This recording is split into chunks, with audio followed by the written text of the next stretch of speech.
Да, се враќаме во студиото, продолжуваме со емисијата госпоѓа Накева Ружин. Сега ние зборуваме дали ќе почнеме преговори со Европската унија во декември, дали ќе се усвои преговарачката рамка, но има и друго прашање. Колку сме ние подготвени прво за тие преговори? Видовме, кажа и министрот Димитров и министрот Османец, извинувам, и вице-премиерот Димитров, зборуваа за тоа, за подготвеноста на преговарачките тимови.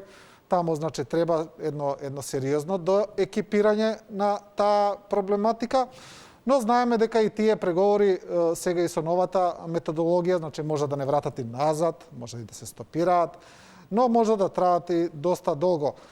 Кажете ми, свесни ли сме ние и за таа состојба или само сме сега фокусирани за почетокот, па после ќе видиме што ќе правиме? Мислам дека и Манер Османи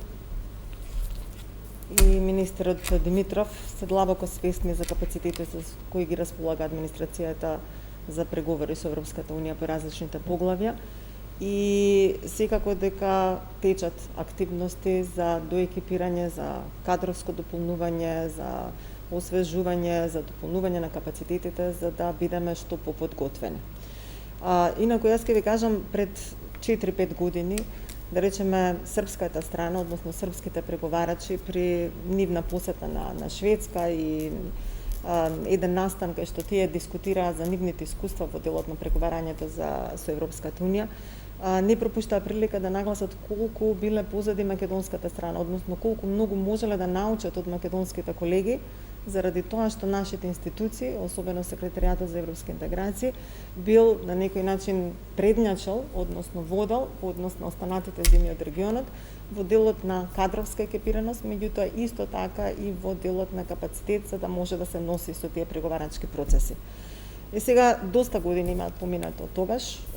Не велам дека истиот капацитет е таму задржан, не велам дека сега со новата методологија нема потреба и нема простор за да тој се надополнува, токму спротивното, особено заради тоа што ние некако се фокусираме кога ќе почнеме, како што рековте, најбитно би било колку капацитет имаме за да може на ефикасен и ефективен начин што побрзо да ги почнеме преговорите, односно да отвараме поглавје по поглавје и поефективно да ги затвараме. Мислам дека тоа на крај ќе излезе дека е најкруцијалниот сегмент од целиот процес. Имаме една Црна Гора која преговара од 2012 година, а до сега од 33 поглавја сите ги има отворено, меѓутоа ги има затворено и тоа провизорно само 3. Србија преговара од 2014 година, до сега има отворено само 18 поглавја и провизорно затворени 2. Значи, тоа значи дека два пати во годината се отвараат поглавјата, во принцип декември и јуни, од прилика по 2-3 поглавја на една тура, што не значи дека Македонија, доколку бидеме подготвени и со повисоко ниво на подготвеност на капацитетите внатрешно во администрација, меѓутоа и во сите други сектори кои секако ќе дадат свој придонес во процесот, не значи дека не можеме со една позабрзана динамика, еднаш откако ќе се отвори процесот, да ги отвараме поглавјата и провизорно ги затвараме во меѓувреме. Така што мислам дека со право го поставувате ова прашање, треба акцентот најповеќе да биде ставен, можеби овој период да сите сме под импресии на она што се случува и сите сме некако навивачки настроени само за тоа да се случи, значи меѓувладината конференција, односно да отпочнат преговорите, меѓутоа не смееме да забораваме дека овој период најквалитетно може да биде поминат доколку се фокусираме на изградба на капацитетот, негово напредување до нивото што ќе возможи едни брзи, ефикасни и ефективни преговори откако ќе се отвори. Кои се проекциите? Вела дека доколку целиот процес тече нормално, дека отприлика би се преговарало 6-7 години, да речеме, и тоа е дури оптимистичка варијанта, но пореално е дека можеби преговорите траат околу 10 години. Па видете вака се, преговорите, отварањето и затварањето зависат од толку многу фактори. Иако се извинувам, министрот Османи и вице-премиерот Димитров цело време потенцираат дека доста од работата ние веќе сме ја завршила во периодов, така да ние не би почнале баш од почеток. Значи точно е дека минатата година со забрзување на одредени процеси, да речеме, нема да имаме потреба истите да ги повторуваме сега откако ќе се случи меѓувладината конференција и со тоа ќе отпочнат преговорите. Меѓутоа, многу фактори, како што знаете, особено на случајот на нашата земја, и екзогени и ендогени влијаат на самиот процес. Така да е многу неблагодарно да се прогнозира во какви се околности можеме ние, регионот, целата Европска Унија да се стави во текот на тие години што се пред нас откако ќе ги отпочнеме преговорите и да ние сега тука се расфрламе со датуми дали би било тоа за 6 години, за 5 години, за 10 години. Мислам дека она што најбитно е да, како што реков, не само да бидеме подготвени, туку да бидеме свесни дека тој процес е практично трансформативен процес.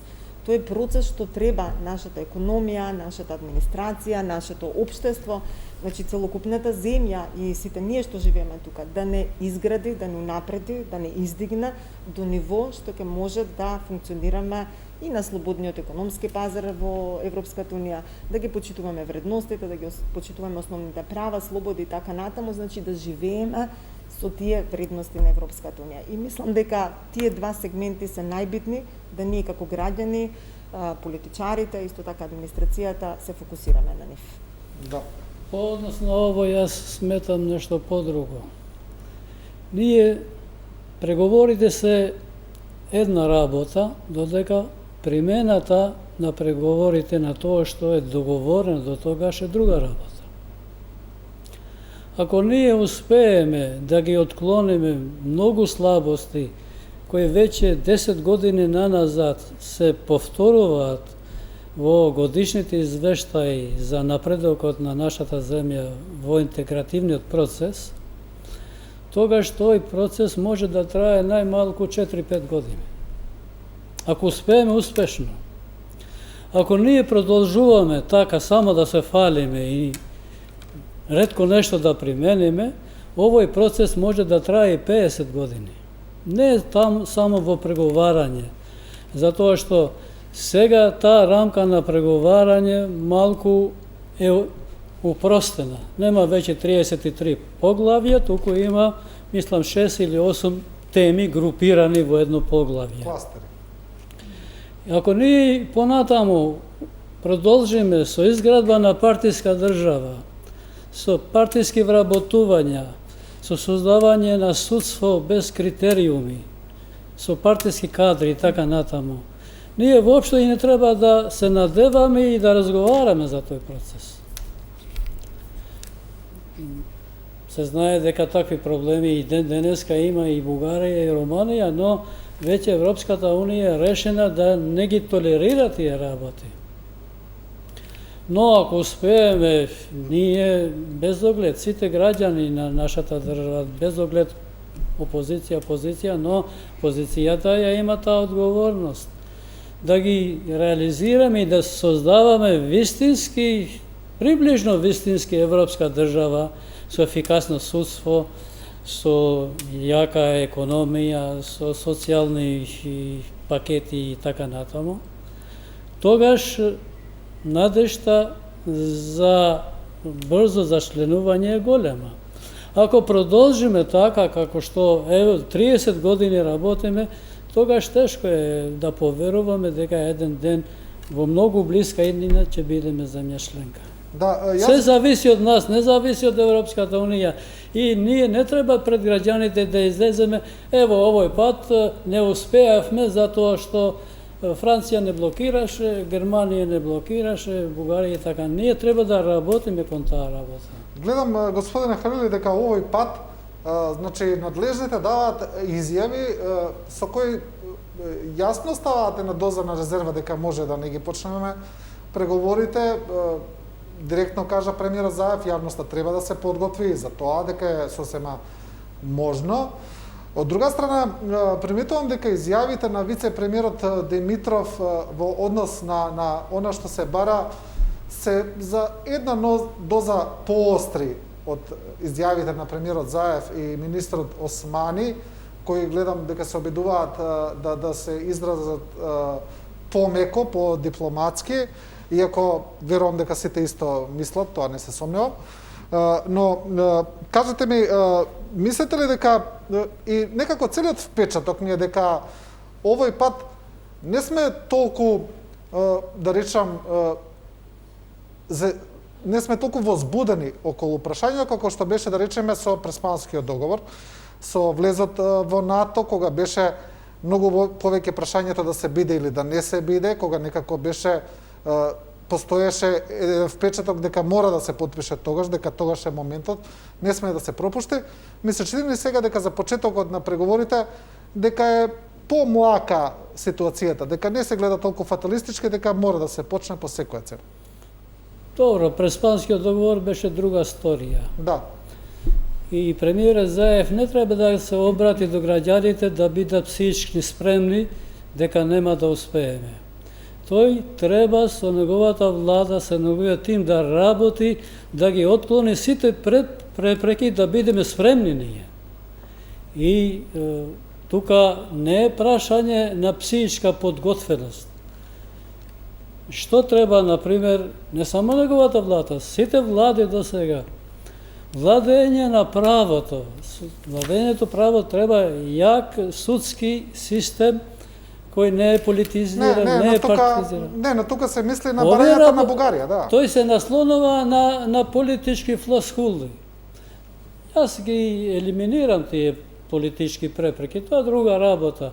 Колку ќе бидеме ние спремни како држава да создаваме владење на правото, јака економија, јак социјален систем и така. Тоа тука лежи вештината на функционирање на сите влади во светот. Да. Затоа мислам дека Димитров ово го имаше предвид. Дали ќе бидеме ние без оглед на овие политички препреки, како функционална држава, дали ќе бидеме спремни до тогаш. Да. Господи Јанакиева Ружин, вие бевте амбасадор во Шведска. Кажете ми, знаете, видевте како функционираат скандинавските држави и во нивната меѓусебна соработка, значи таму веќе оддамна користате заеднички амбасади, заеднички дипломатски представништва. Тоа на ниво на соработка е речиси незамисливо за земјите од Балканот, таму што го прават.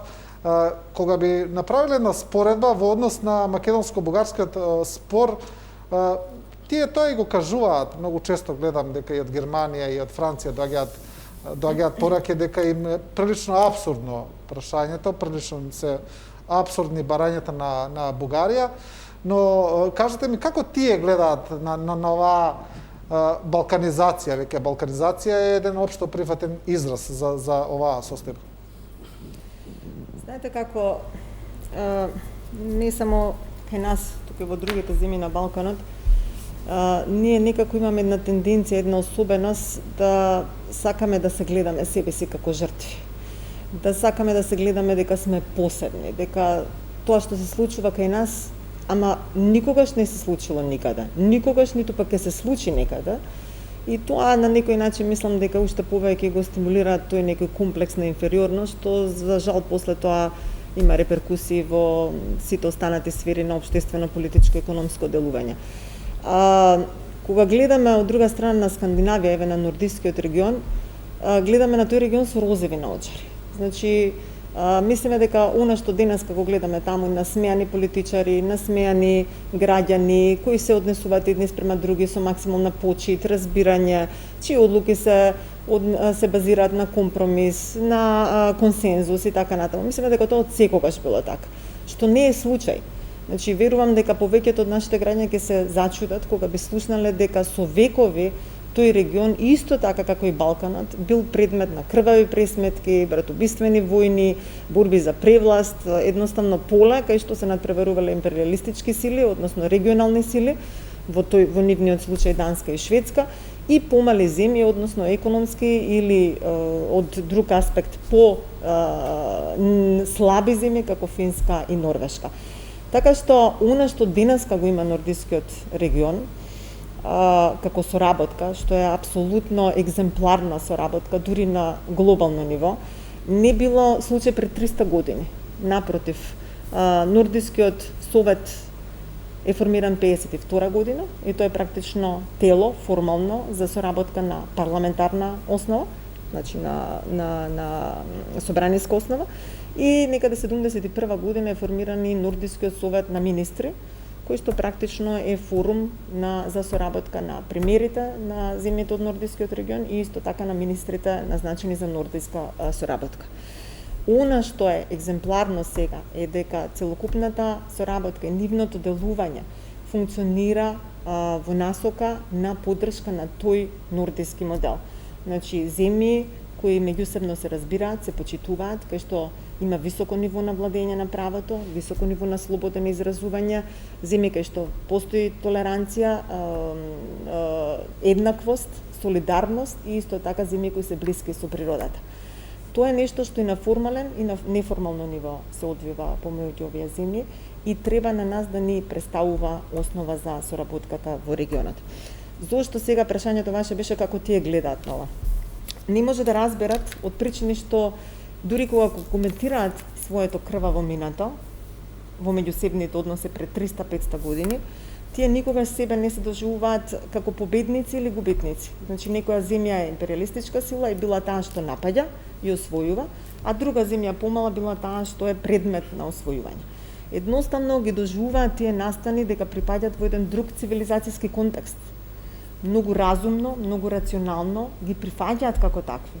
И едноставно себе си се гледаат во овој момент со една силна и јасна визија за еднината и впрочем и мотото на нордиската соработка е заедно посилни, односно заедно сме посилни и нивната визија да имат еден одржлив и највисоко интегриран регион во светот, значи во светски рамки во наредните години. Така да практично мислам дека имаме многу како регион што да научиме од нордискиот регион, многу да научиме во нивните односи едни спрема други и најбитно она што се очекувањето од сегашноста и што се очекувањата за еднината. Да, имаше интересна мисла да се надоврзам во однос на ова што го зборувате. Велат, балканските земји се толку се убедени во ова што го зборувате, во својата посебност, во својата толку се етноцентрични и мислат дека се врти околу нив. А, например, Велика Британија, Германија и Франција имаат повеќе жртви во своите меѓусебни земји, отколку што Балканот има жители денеска. Но се чини дека тука тоа многу малку се разбира и се знае. Господине Халили, уште малку да видиме во однос на ова со Бугарија. Спорот е повеќе димензионален, бидејќи сега се работи за билатерален спор, тоа е јасно, но тој спор сега задира и во темата на проширување на Европската Унија. Па сега велат аналитичари дека поради принципот на одлучување на консензус во Европската Унија и ова предмалку вие сами што го кажавте, дека секоја земја може да блокира друга за било што, доколку сега помине бугарската блокада, дека практично ќе се стопира проширувањето на Европската Унија за неодредено време, значи тоа е една работа. Втора работа е што во меѓувреме Северна Македонија стана членка на НАТО и Бугарија е членка на НАТО. Значи сега имаме уште еден билатерален спор на две земји членки на НАТО, како што веќе со години имаме меѓу Турција и Грција, значи имаме уште проблем сега и во таа димензија. Интересно ми беше, најдов денеска колегата Николај Крстев, тој е новинар од Бугарија, учествувал во една емисија, он инако бил дописник од Србија, од Русија. Вели дека Балканот во моментот е средиште на судир на интереси на Кина, Русија, САД и Европа. Интеграцијата на регионот е од исклучително значење за Бугарија и вели дека со своите постапки сега што ја блокира Македонија, Софија директно застанува на страната на Пекинг и на Москва. Значи тоа е веќе негова теза, негово размислување. Сакам да ве прашам што мислите за ова? Јас мислам дека е погрешна логика на новинарот. Ние станавме земја членка на НАТО поради тоа што тоа е геополитички проблем. САД и земјите на Западна Европа сакаат целиот регион да го покријат со НАТО влијание и тоа го сторија. И затоа тука и бугарите не беа гласни, чекале друга шанса. I ovo je politički problem. NATO je vojna politička organizacija. Znači, na vojen plan nema nikakav problem, isto takvi politički razlike, da ima i drugi. Nije problem među Grcija i Turcija, isto zemlji členki na NATO. Da. Tako što ne treba nije mnogo da se naslonim na to da eto vidite kako brzo stana zemlja členka na NATO, zato što interesot na vključuvanje na poголем broj na zemlji od Balkan, posebno Zapadен Balkan, беше толку голем, затоа што мораше ние со брзи чекори да бидеме земја членка, и тоа го рече и поранешниот државен секретар на САД, дека линијата на огнот меѓу Русија и САД е Северна Македонија. Значи, нашите амбиции да станеме земја членка се вклопија со амбициите на големите сили, тоа е повеќе геополитичко прашање. Ово друго е во еден сегмент политичко прашање, тоа е согласно Копенашките критериуми добри меѓусоседски односи. Ако некому не му исполнуваш желба, не значи дека си во лоши меѓусоседски односи. Меѓутоа, тој другиот така тоа го третира. И сега, согласно на овој критериум и согласно на принципот на консензус, мора да дојде до такво можно блокирање. Иако јас сепак мислам дека за ова фаза сепак имам оптимизам дека нема да биде толку лошо до крај, да ги гледаме работите како ќе се одвиват, но со овој проблем ќе се соочиме во нашиот пат се додека не изнаоѓаме заедничко решение. Затоа и тие инсистираат.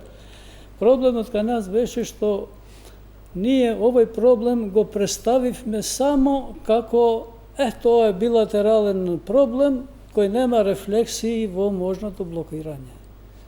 Така го представиме пред јавноста. Сега изгледа дека не е тоа така, но тоа е, ние мора да се бориме да најдеме... Да, но гледајќи големата слика, сепак ова де факто ќе значи дека ќе се стопира процесот на проширување на Унијата, бидејќи, како што кажавте, и Холандија има проблеми со Албанија.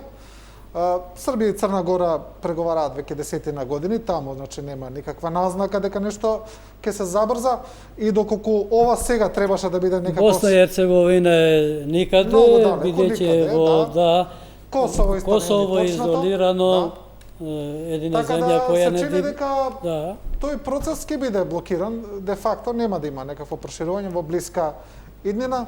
Можеби тоа е било нечива намера, не знаем. Тоа е веќе висока политика која не може да ја предпоставуваат ниту аналитичари, ниту новинари и политичари од малите земји. Тоа е во рацете на големите сили, на развиените земји, кои земји членки на Европската Унија. Тие можат да прават и разни притисоци кон другите послаби земји членки, и таму има рангирања со наметнување на услови и тие да исполнуваат нешто таа европска агенда, малцински права во некои земји членки на Унијата. Медиумите немаат право и се критикувани, да кажеме Орбан, во Полска има други проблеми. Секоја земја има некои проблеми што 100% не ги исполнува европските критериуми. А дали тоа проширување ќе биде сега блиско или понатамо, земјите кои имат влијание не се многу загрижени. Ево да кажеме, Франција вложува во тоа ние да ги приближиме стандардите преку Берлинскиот процес. И кога ќе бидеме спремни преку Берлинскиот процес, заедничка економска соработка, преминот преку границите да биде во рамки на најмало трошење време и така натаму, или зелениот план, да. И тие намерно го создале на иницијатива на Ангела Меркел овој процес, наречен Берлински процес, за да креират услови земите кандидати за ЕУ на Западен Балкан и земите кои уште не се кандидати. Се работи за 6 земји, за Македонија, Србија, Црна Гора, Босна и Херцеговина и Косово. Тука е иницијативата Мини Шенген исто така. Иницијативата Мини Шенген, според моје видување, е спротивно на Берлинскиот процес. Затоа што Мини Шенген фаворизира интерес на 3 земји, додека Берлинскиот процес фаворизира интерес на 6 земји, кандидати или аспиранти веќе. Тука сега во овој Мини Шенген балкански, замислен како економска соработка во Бенелукс, излегува од тие шеми на заедничко финансирање на Берлинскиот процес.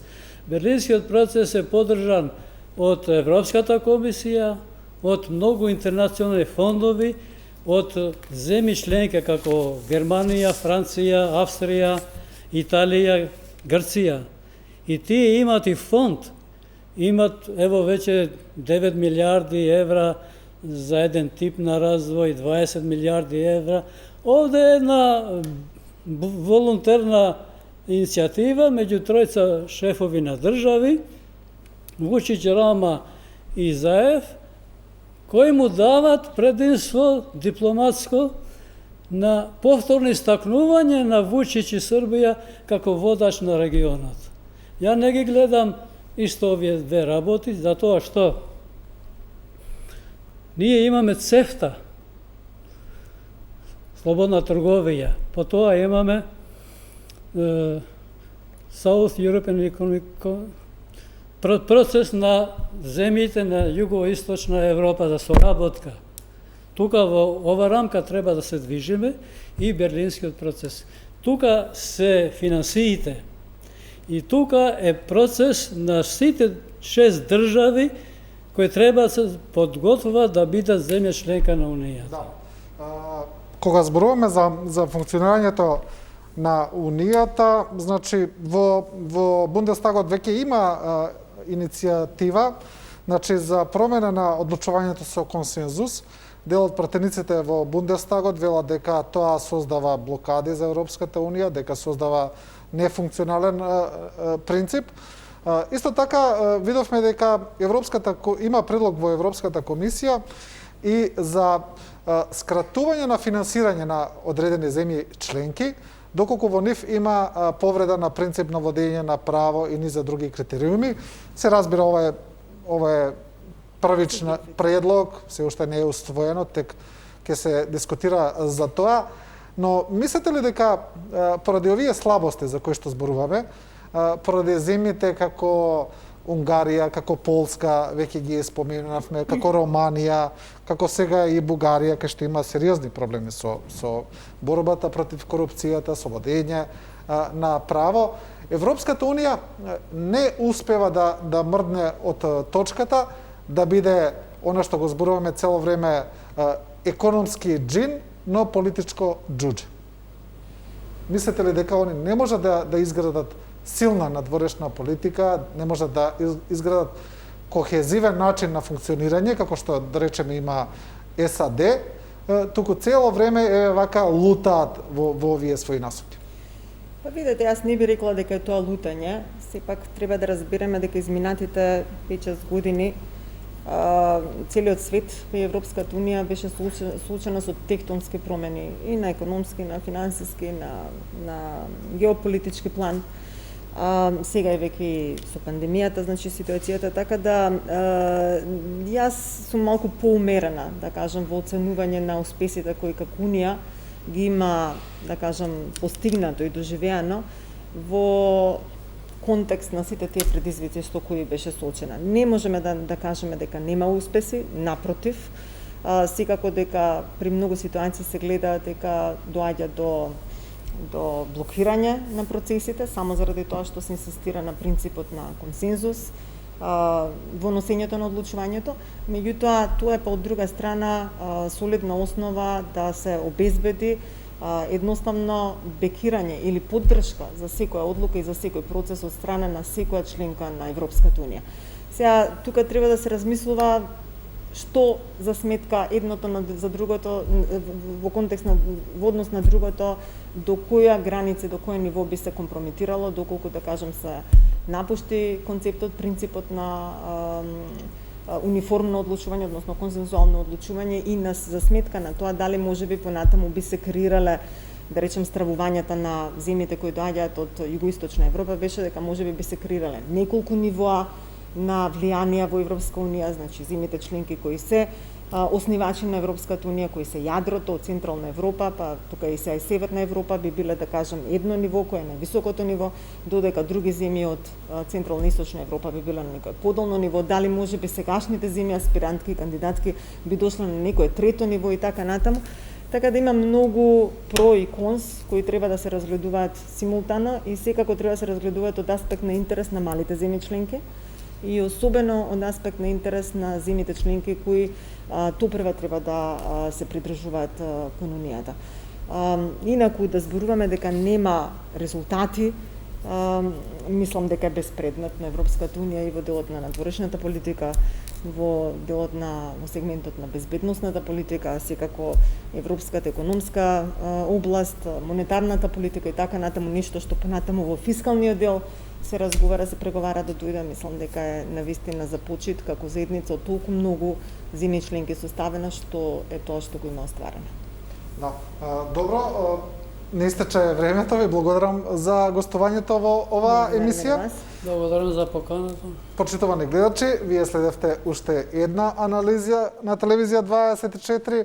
Останете со нашата програма и се разбира со оглед на состојбата. Останете во добро здравје.